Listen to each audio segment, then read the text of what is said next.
कर वांछा पूर्ण है। कृपा करी करो तारे वृंदावन वासी। नमो नमो तुलसी कृष्ण प्रियसी। नमो नमो तुलसी कृष्ण प्रियसी। मोर यही अभिलाष विलास कुंज दियो वस। मोर यही अभिलाष विलास कुंज दियो वस। मैं नहरे सदा जुगल रूप राशि। नमो नमो तुलसी कृष्ण प्रियसी। नमो नमो ए निवेदन धर सखीर अनुगत करो। सेवा अधिकार दिए करो निज दासी। नमो नमो तुलसी कृष्ण प्रियसी। दीन कृष्ण दासे कहे ये न मोर है। श्री राधा गोविंद प्रेमी सदा ये न भासी। नमो नमो तुलसी कृष्ण प्रियसी। नमो नमो राधा कृष्ण सेवा पावो एवं अभिलाषी। नमो नमो तुलसी कृष्ण प्रियसी। यानी कानी च पापानि ब्रह्मत्यादि पदे पदे। यानी कानी च पापानि ब्रह्मत्यादि कानी च तानि तानि प्रणश्यन्ति प्रदक्षिणा पदे पदे। यानी कानी च पापानि ब्रह्मत्यादि कानी च तानि तानि प्रणश्यन्ति प्रदक्षिणा पदे पदे। तुलसी महारानी की जय। वृंदा देवी की जय। हरे कृष्ण सभी भक्तों। ओम अज्ञानंदमिरान्धस्य ज्ञानाञ्जलिशलाकया चक्षुरुन्मीलितं येन तस्मै श्री गुरुवे नमः। श्री चैतन्यमभीष्टं स्थापितं येन भूतले स्वयं रूप कदा मह्यं ददाति स्वपदान्तिकं। वन्देऽहं श्रीगुरु श्रीयुतपदकमलं श्रीगुरुन् वैष्णवांश्च। श्री रूप सागर जातम सह गणु रघुनाथान्वितं सजीवं साद्वैतं सावधूतं परिजन सहितं कृष्ण चैतन्य देवं। श्री राधा कृष्ण पादानां सगणि ललिता श्री विशाखा अविंतिश्च। हे कृष्ण कृपा सिंधु दीनबंधु जगत्पते गोपेश गोपिका कांत राधा कांत नमोस्तुते। तत्कांचांगी गौरांगी राधे वृंदावनेश्वरी वैष्णवानुस्तुते देवी प्रणमामि हरिप्रिये। वाञ्छा कल्पतरुभ्यश्च कृपा सिन्धुभ्य एव च पतितानां पावनेभ्यो वैष्णवेभ्यो नमो नमः।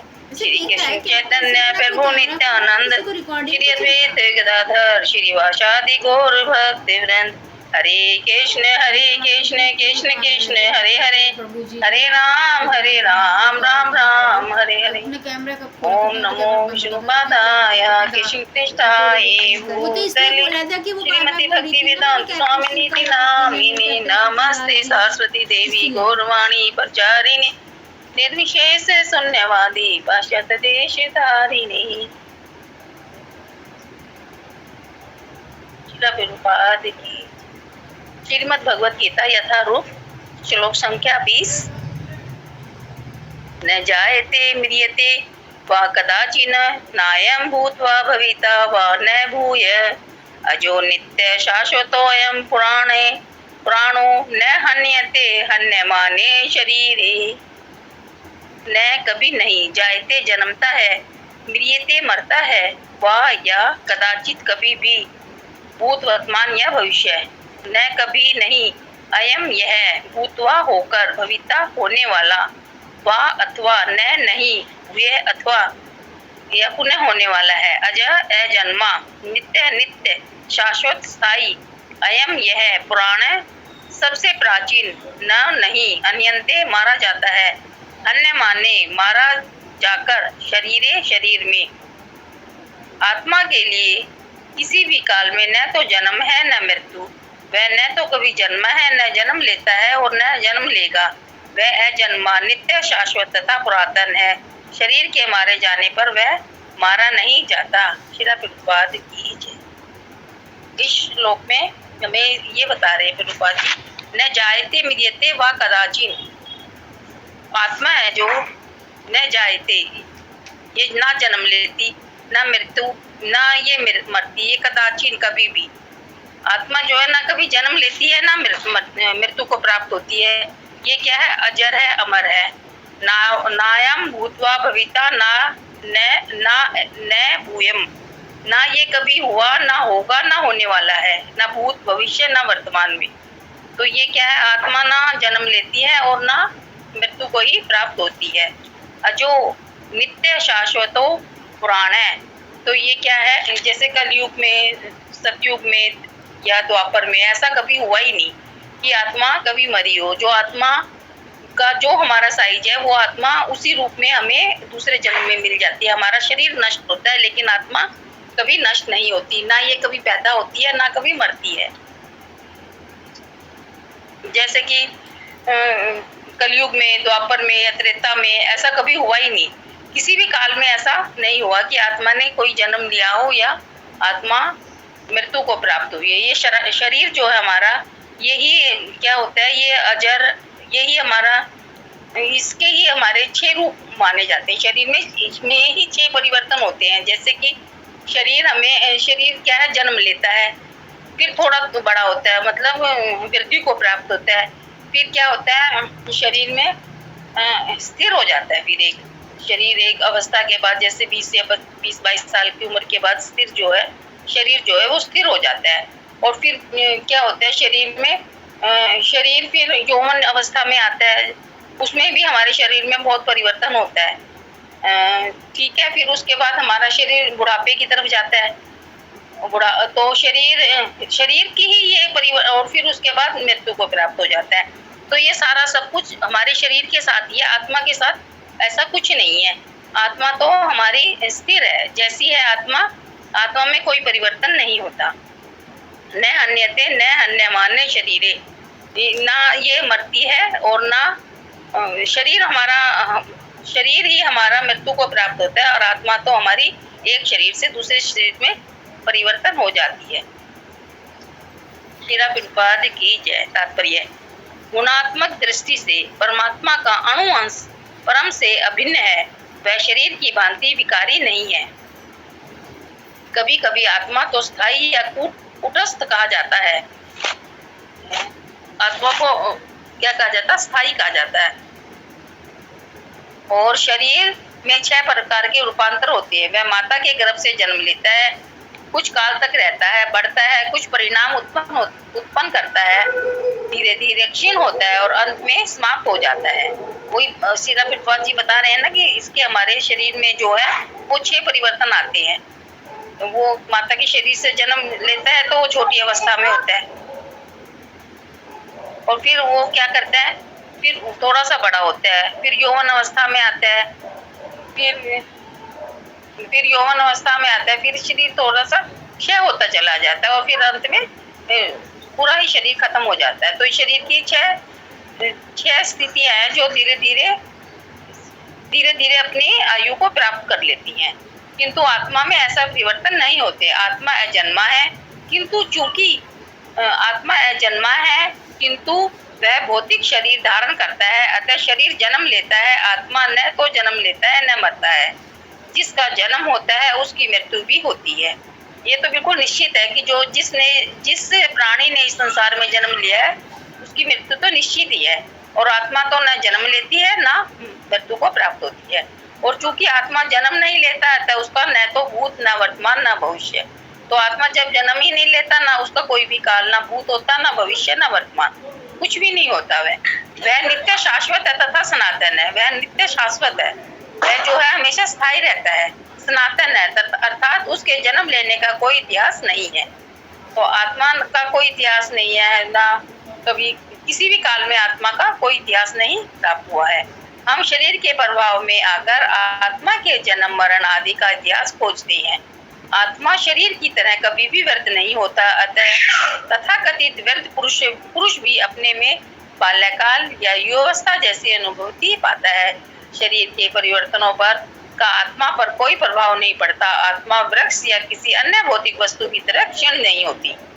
जैसे भौतिक शरीर है हमारा, शरीर किसे लगा लो आप, भौतिक है, तो ये इसका क्या है? ये तो क्षण भंगुर है। राधा देवी माता की तो क्लास भी ना लेती। ये क्षण भंगुर है और थोड़ी कुछ इसकी वही है, वो जैसे प्रभुपाद ने पीछे भी बताया कि हम जितनी आयु लेके आए हैं हमें वो पूरी करनी है। कई बार क्या होता है, बच्चा पैदा होते ही मर जाता है, कई बार थोड़ा बड़ा होने के बाद, और कई बार कितने अच्छी आयु पा लेते हैं सब। तो ये आत्मा जो हमारी हमारी क्षण भंगुर है, तो इसकी कोई निश्चित आयु नहीं है। जैसे एक वृक्ष है, वृक्ष को भौतिक वस्तु की तरह क्षीण नहीं होता। आत्मा जो है, आत्मा क्या कंपैरिजन क्या करा है, वृक्ष से किया है। वृक्ष जो है आत्मा, जैसे वृक्ष तो नष्ट भी हो जाता है, भौतिक है, क्षण भी हो जाता है, लेकिन आत्मा क्या है, आत्मा हमारी अजर है, अमर है। आत्मा का कोई उपसृष्टि नहीं होती। शरीर की उपसृष्टि संतानें हैं, और वे भी बेस्ट आत्माएं हैं, और शरीर के कारण में किसी न किसी की संतानें प्रतीत होती हैं। शरीर की वृद्धि आत्मा की उपस्थिति के कारण होती है, किंतु आत्मा के न तो उपवृद्धि है, न ही उसमें कोई परिवर्तन होता है। अतः आत्मा शरीर के 6 प्रकार के परिवर्तनों से मुक्त है। जो शरीर में हमारे 6 प्रकार के परिवर्तन प्रभुपाद जी ने बताए हैं, लेकिन आत्मा हमारे इन 6 के 6 प्रकार के परिवर्तनों से मुक्त है। आत्मा के साथ ऐसा कुछ नहीं होता कि वो छोटा है फिर बड़ा होगा फिर यौवन अवस्था में आएगा। तो जो 6 परिस्थितियां शरीर के साथ हुई हैं वो आत्मा के साथ नहीं होती। आत्मा जो है हमारा, जो जिस साइज में हमारा आत्मा है वो उसी में ही रहता है, उसमें कोई परिवर्तनशीलता नहीं आती। तो कठोपनिषद में भी यही कहा गया है कि इसी तरह का एक श्लोक आया है, न जायते म्रियते व विपिश्चान्य कुतिश्चन बभूव कश्चित् अजो नित्य शाश्वतो अयम पुराणो न हन्यते हन्यमाने शरीरे। इस श्लोक का अर्थ है, तात्पर्य ऐसा ही है, किंतु इस श्लोक में एक विशिष्ट शब्द विपिश्चित का प्रयोग हुआ है, जिसका अर्थ है विद्वान या ज्ञान में।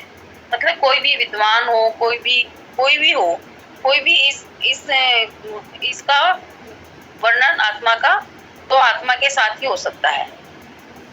हम इतना तो हो सकता है कि भाई कोई जितना पुरातन ब्रह्मा में, सृष्टि में, इसलिए भगवान ने जो ईश्वर में रहे हैं वो परम पुरुष हो सकते हैं। जो ईश्वर को मानते हैं वो उसको हम परम पुरुष कह सकते हैं। या जब आत्मा अच्छा काम करते हैं तो उसे हम महात्मा भी कह सकते हैं कि वो आत्मा। अब जो कोई दुष्ट होता है तो उसको दुष्ट आत्मा भी कह सकते हैं।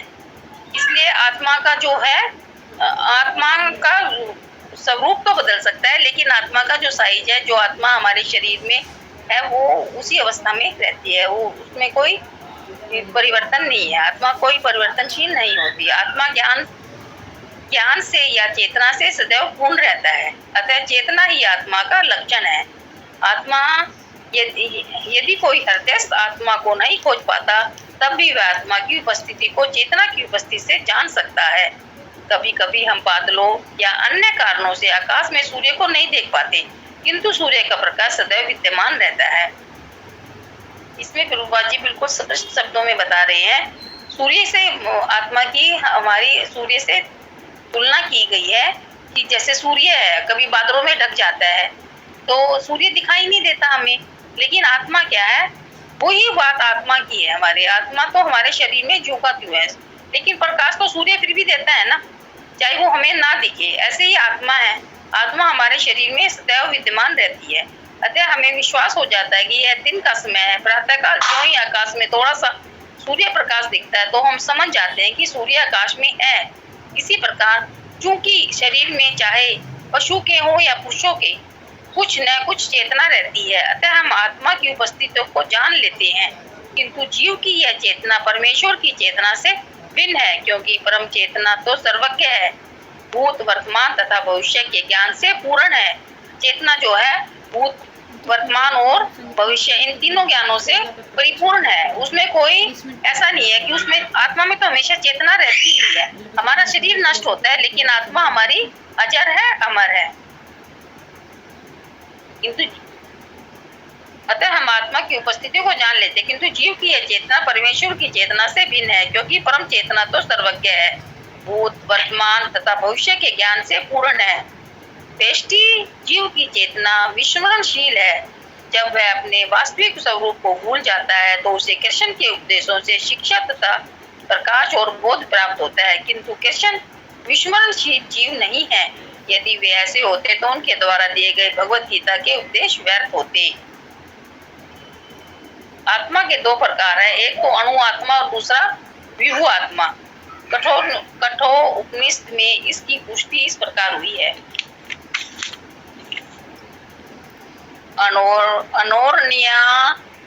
अनोर्ण्य अनहतो मय्यान आत्मस्य जंतो निहर्तो गुहायां तम कर्तु पश्यन्ति वित्त शोके धातु प्रसाद महिमाना आत्मना। परमात्मा तथा अणु आत्मा दोनों शरीर रूपी उस वृक्ष के जीव हृदय में विद्यमान है और इसमें समस्त इच्छाओं तथा शोकों से मुक्त हो चुका है। वही भगवत कृपा से आत्मा की महिमा को समझ सकता है। कृष्ण परमात्मा के ही उद्गम है, जैसा कि अगले अध्यायों में अर्जुन अणु आत्मा के समान है जो अपने वास्तविक स्वरूप को भूल गया है। अतः उसे कृष्ण द्वारा या उनके प्रमाणिक प्रतिनिधि गुरु द्वारा प्रबुद्ध किए जाने की आवश्यकता है। अर्जुन जो है इसमें प्रभुपाद जी बता रहे हैं कि अर्जुन जो है वो अपने आत्मा को अणु के समान समझने लग गया। वो उस अर्जुन जो है वो कह रहे हैं कि मैं युद्ध नहीं करूंगा। वो युद्ध इसलिए नहीं करेंगे क्योंकि उनके सामने उनके चाचा ताऊ गुरु सब कुछ है, सारे उनके सब रिलेटिव हैं। उनको गुरु से उनको शिक्षा मिली, पितामह ने उनको पाला पोसा, ताऊ ने उनके चाचा हैं, सब हैं। तो वो इसलिए नहीं युद्ध करना चाहते कि वो सोच रहे हैं कि मैं इनसे युद्ध करूंगा तो ये मारे जाएंगे। लेकिन भगवान हमें बता रहे हैं कि इनके शरीर ही मरेगा, आत्मा तो इनकी झूठी तो है ना, शरीर तो इनके पहले ही मर चुके हैं। और भगवान इनको कुरुक्षेत्र के युद्ध में बहुत कुछ समझा रहे हैं और आत्मा और शरीर का उन्होंने बिल्कुल साफ उन्होंने उनके अंतर को बताया है कि अगर आप युद्ध करोगे तो इसमें कोई क्षति नहीं होगी किसी की, क्योंकि सभी आत्माएं जो की त्यों है और जैसे की तैसे रहेंगी। सिर्फ इनका शरीर है, वो तो देखो हर आदमी जो आया इस संसार में सबको जाना है। तो हरे कृष्णा बिरजू जी, हरे कृष्णा माता जी, प्रीता माता जी, आप समझाइए इसमें। माता जी अच्छा कर रही है, आप तो बिल्कुल क्लियर बता रही हैं सब कुछ। कंटिन्यू करिए माता जी। कंटिन्यू करिए, क्या पूरा तो हो गया पैराग्राफ? हरे कृष्णा। मुझे तो इतना ही समझ आया माता जी कि मतलब रूपा जी हमें यही समझा रहे हैं कि हमारा शरीर कुछ नहीं है, जो है वो हमारी आत्मा है। शरीर तो अक्षण भंगुर है, एक पानी के बुलबुले के समान है। जैसे पानी का बुलबुला, हम एक पत्थर भी मारेंगे पानी का बुलबुला आएगा और चला जाएगा। तो ये ऐसे ही हमारा शरीर है। शरीर में तो हमारा अक्षण भंगुर, ये तो पैदा हुआ है और मरेगा अवश्य ही, लेकिन आत्मा जो है वो अजर अमर है। आत्मा का जो साइज है वही रहेगा और ना ये कभी बूढ़ा होगा, ना ये कभी जर्जर होगा, ना कोई बीमारी से ग्रस्त होगा। हमारा शरीर में ही सारी बीमारियां, जो भी कुछ आएगा वो सब कुछ हमारे शरीर में आएगा, लेकिन हमारे जो है आत्मा जो है हमारी ऐसे की जैसी है वैसी की वैसी ही रहेगी। हरे कृष्ण माता जी, अब आप बोलिए।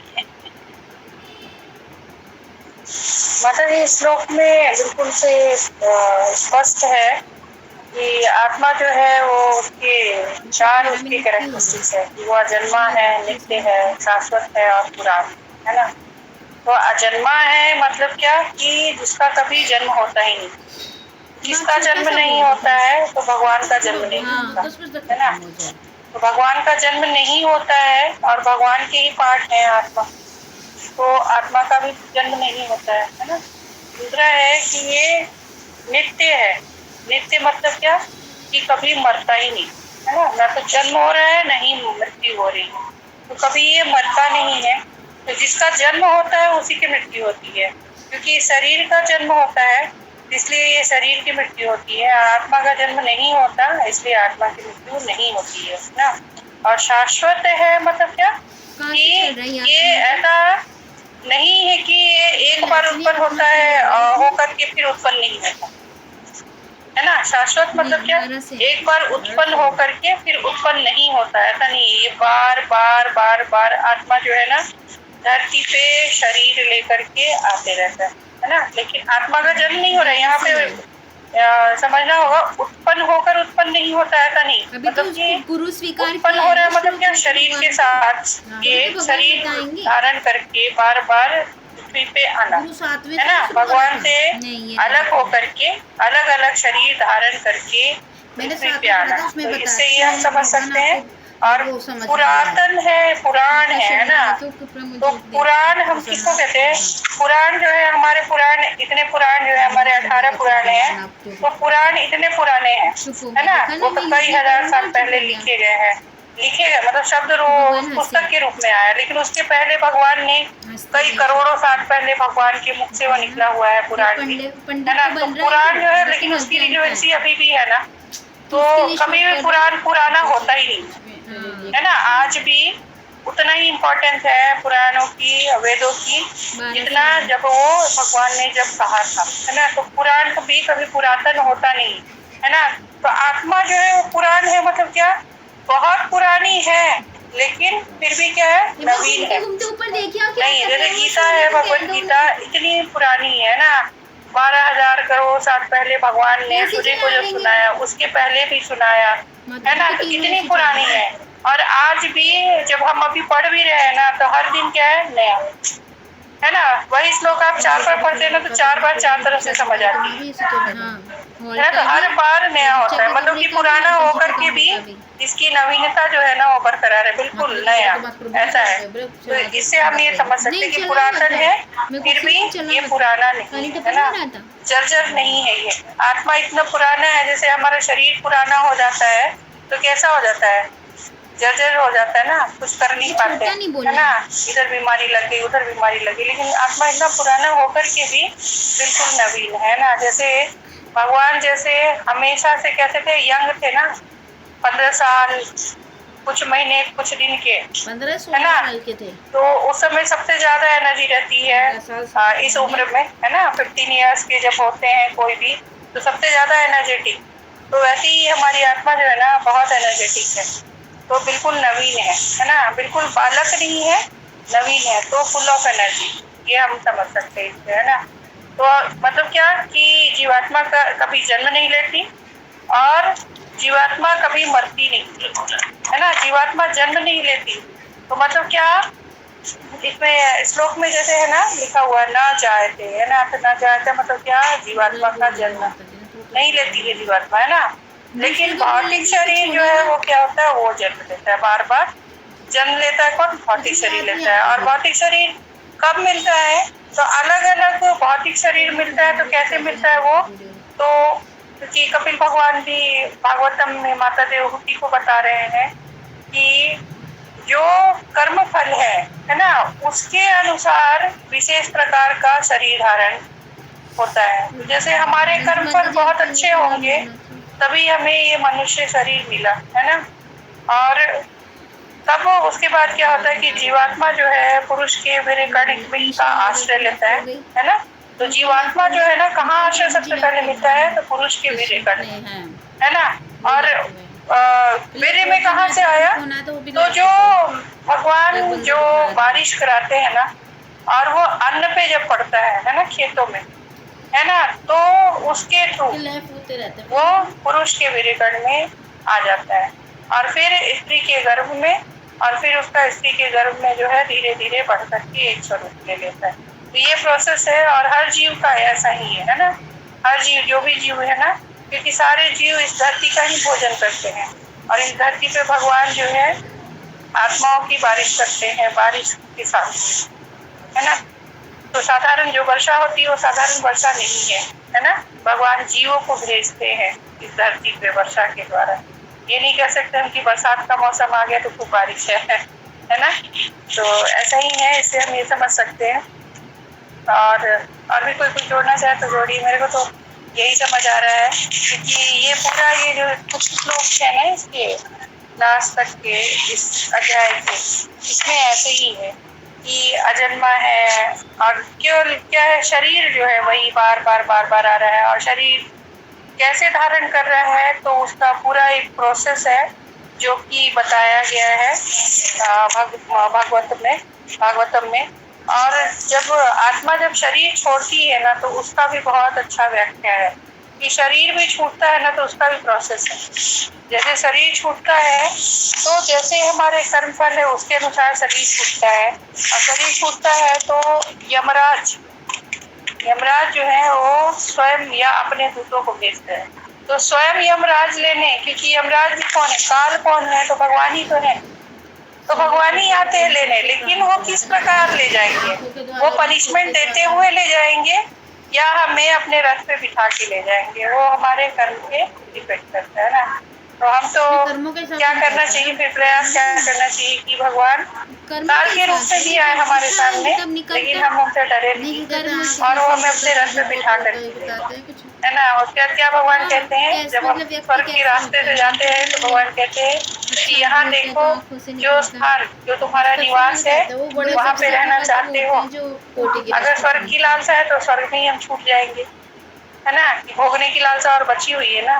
तो और अगर चाहे कि हमें कुछ भोगना नहीं, भगवान आपके साथ ही आपके धाम तक पहुँचना है ना, तो फिर भगवान लेकर के आगे चले जाते हैं और अपने धाम पे हमें अपनी सेवा में लगा लेते हैं। तो ऐसा ही है। और जिसका शरीर जो कभी भगवान को माना ही नहीं है ना, तो उसको कैसे ले जाएंगे भगवान, तो उसको अपने दूतों को भेज देंगे, है ना, क्योंकि वो स्पेशल नहीं है ना। और दूत क्या करते हैं फिर, क्योंकि शरीर छूटता है ना, ये जो भौतिक शरीर है, जो ये पंच तत्व का बना हुआ शरीर है, वो जब छूटता है तो इसी के समान एक शरीर बनता है ना। वो शरीर जो है ना, उसमें आत्मा प्रवेश करती है और उस शरीर को यमराज के दूत घोड़े से पीटते हुए लेकर के जाते हैं, जैसा कर्म रहता है उसके अनुसार, घसीटते हुए, काटते हुए, है ना। लेकिन वो ऐसा शरीर होता है ना कि काटा जाता है फिर वो पूरा का पूरा वैसी हो जाता है। कष्ट लेकिन उतना ही होता है जितना आपके शरीर में अगर अभी काटा जाएगा, उसका जो कष्ट है उतना ही कष्ट उस समय भी होगा, उस शरीर को भी मिलेगा। और वो कष्ट ना भोगता है, उसको दर्द होता है, लेकिन जलाया जाता है, लेकिन फिर भी वो उस शरीर की मृत्यु नहीं होती। इस शरीर को तो जलाया जाएगा तो तुरंत क्या होगा, शरीर ये समाप्त हो जाएगा। लेकिन जब वो शरीर जब मिलता है ना, जब लेकर के जाते हैं आत्मा को उसमें डाल करके, तो वो शरीर को जलाने पे भी जलता नहीं है, लेकिन पीड़ा उतनी ही होती है जितना जलन से पीड़ा होती है। बहुत ही कष्टकारी है। इसीलिए हमें क्या प्रार्थना करनी चाहिए भगवान से कि भगवान आप स्वयं हमें लेने आए, हमें आपके दुखों की जरूरत है, नहीं आवश्यकता है उसकी, है ना। तो ऐसे ही होना चाहिए। और भी कोई को जोड़ना चाहिए तो जोड़िए।